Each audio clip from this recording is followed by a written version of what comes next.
Good morning, recruiting champions. I hope you are well. If the weather's anything to go by, if you live in the UK, this week should be fantastic. The weather where I live was amazing. And I even managed to get out of the house a couple of times as well. Today is a great day for the recruiting gym, and it's a great day for a number of reasons. One of them is the fact that we are moving from just being free to being a paid membership, which hopefully you'll all agree, accessing the daily stand-ups for £30 a year is an absolute bargain.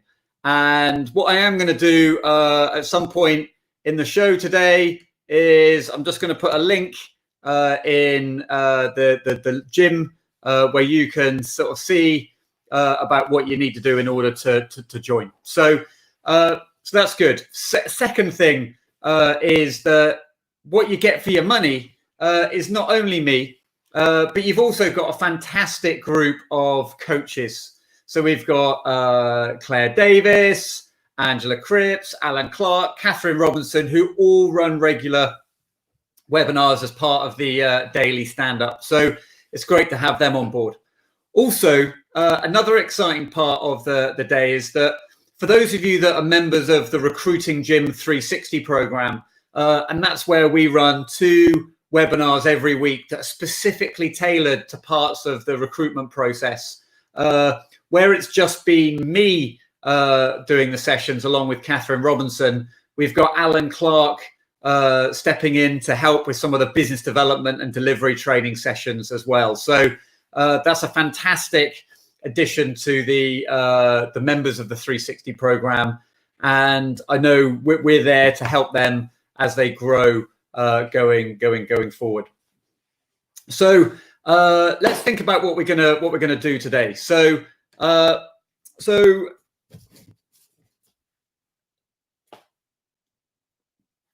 let's recap. The first thing we got to think about is that I'm not sure if anyone's realised yet, but we are in a marathon. And I was going for a walk on Sunday with a friend, and we've both been struggling a little bit, just sort of burning out with the sort of pressures and strains of trying to sort of do your job and survive whilst also go. And the sort of the metaphor that we came up with was really a running metaphor. And I think the nature of the COVID situation in the first sort of like 3 months was really, we were all absolutely sprinting. And we were sprinting because we thought there was a tidal wave behind us. But we are now entering sort of the half marathon or marathon stage. So what I'm finding is I'm trying to work at the same pace mentally and physically at the same pace that I was working right at the heart of the COVID crisis. And I'm not sure about you, I'm just a little bit tired. In fact, I had a couple of calls last week from a couple of people that were like, Alex, we're not doing our call today. I'm just a bit burnt out. I can't even see. So I think this week should be a week of really beginning the process of trying to adjust your pace. Now, you may be one of the lucky people that are coming back from furlough today. So you might be fully charged and full of energy. But those of you that aren't, you've got to sort of just think about what is your pace in the next sort of few weeks and months ahead. One of the underrated things that you might have missed, and it's easy to miss this, right? Because we're working from home, is have you taken a day off? Now, one of those crazy things about the COVID situation is that literally we go to bed, last thing we see is our laptop. We wake up, first thing we see is our laptop. And that sort of break, that commute from work to home or from home to work and back again is a really important part. But have you taken any holiday yet? It's very difficult because often a lot of us see holiday as the thing we do when we leave our homes and we go and stay somewhere else. And it's very difficult to take a day's holiday when you're actually living in your office. And so I took Friday off, and it was amazingly recharging. I felt like almost I was positive about work when I came in today. So start booking holidays. We've booked a couple of breaks, and worst case scenario, we're just going to camp in the garden. But it's really important that you book some time off in your diary. I was always taught day one that you should take a week off every quarter to recharge, because recruiting is really, really intense.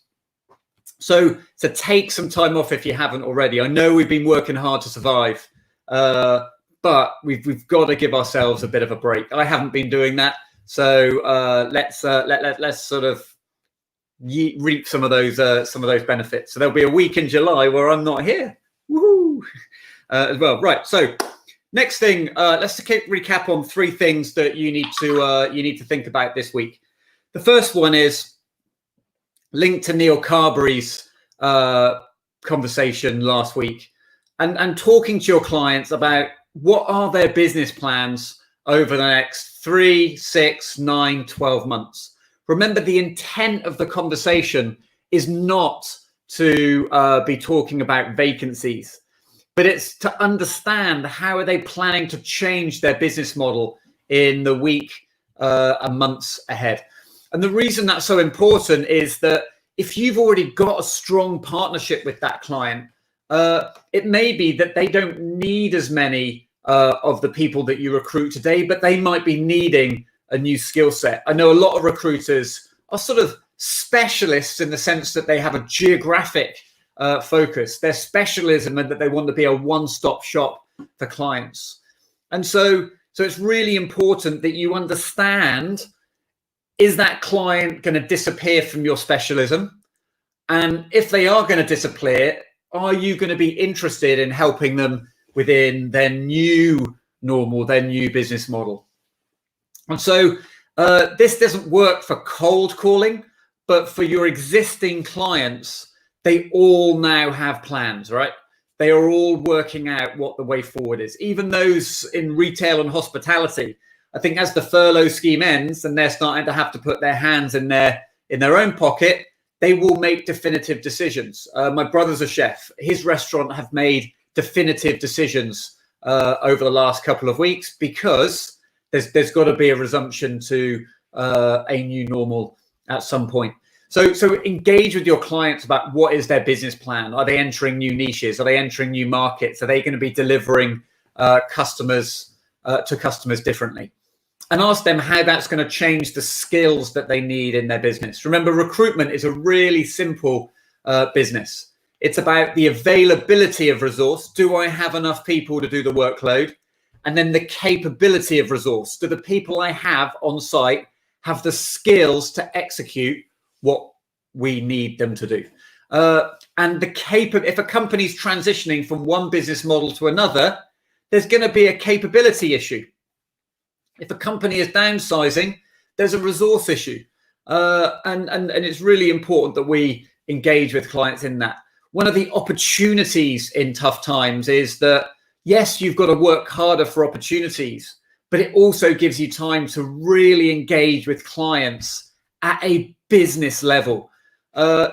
Sure, working jobs is great, but if you're just a CV machine and the clients never talk to you, like you, show you no respect, you're no more than a slave trader, right? And they can outsource that to the Philippines, Asia, Eastern Europe, whenever they want, because all they're really doing is paying for someone to mine a job board. What we're after in the new normal is to find clients that give us partnerships. They want to work with us. They want us to help them with their staffing needs. That might not always be working vacancies. It could be that they want to outsource their internal recruitment team to you. Watch for that, because I think we've got someone coming in to do a course on that soon. So, but you've got to think about the additional services that they might want to you. Do they want you to help with employer branding? Do they want you to do more testing? Do they want you to help them put in place a virtual recruitment process? Think about what the company is doing the challenges they're going to have executing that, because either they don't have enough people or they don't have the skill sets internally, and ask how you can help with that. It might be recruitment, but it might be you offering a consultancy type service to them. The next thing that you need to think about is, and just as a quick one there, I've just put in the link. If you're not a member of the recruiting gym and you want access to these daily stand-ups, then please join the recruiting gym. Now, it may be that you're already a member of the of this group, right? So you're going to continue to get the emails. I'm not going to kick anyone out. But what I'll ask you is what I'm doing now, is what Angela does, is what Alan does, worth £30 plus VAT per year? That's all we're really asking. In fact, I think it's dollars in there, so it may even be less in dollars. But is it worth £2 or £3 a month for us to help you on a day-to-day basis? So we've been doing this now for 50 consecutive business days, and what we're asking is, if you're getting all this for free, we would please ask you to pay and join below, because we're here to help the industry, but we've also got to sort of pay for the lights to stay on as well, and that sort of stuff. So please join the recruiting gym membership. So the next thing I want you to recap on is, how clear are you on what your pitch is of your service? I've spoken a number of times about recruiters just having this box of recruitment skills and just walking up to a client and go, there's our box. But actually, if you ask a recruiter to explain what's in the box, do you know how what you do is different from everybody else? Do you know how you do it better? Remember, in recruitment, the actual component parts of a recruitment process are very similar. You write job adverts, your competitors write job adverts, you go to a job board, they go to a job board, you prepare candidates for interview, they prepare candidates for interview. You all do pretty much the same thing. I don't think there's really anything truly unique in recruitment. So what you do is not the difference. It's how do you do what you do? How does what you do and the way you do it improve the recruitment experience for clients? Remember, there's only two drivers of value in recruitment. The first one is you have candidates the client can't find themselves. And in a lot of instances, clients can find the candidates themselves. So what is it about your candidates that make you add value? The second one is, how do you improve the recruitment process? How do you make it pain less? We've spoken at length about what is your virtual recruitment process? How do you help clients recruit virtually?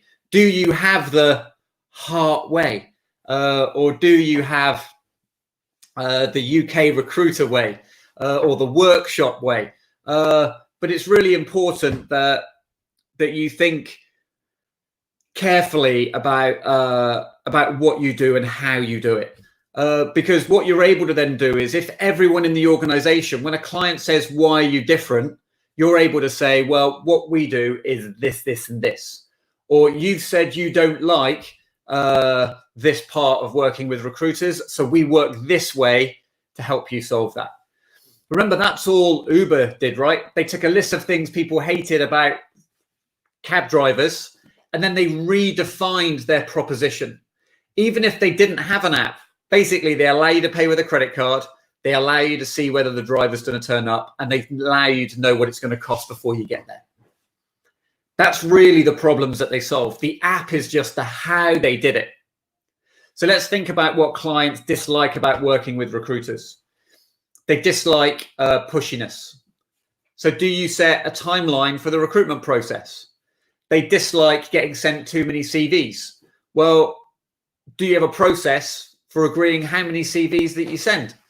They dislike the fact that recruiters always send candidates at the top of the salary range and beyond. So do you promote the fact that you commit to send candidates across a range? What we're always thinking about is, what don't clients like about the recruitment process, and how do you do what you do in order to solve those problems? So when someone says, why are you different? You can say, well, most of our clients hate the fact that recruiters are really pushy. They also hate the fact that they don't really understand their niche. So we do two things to improve that for you.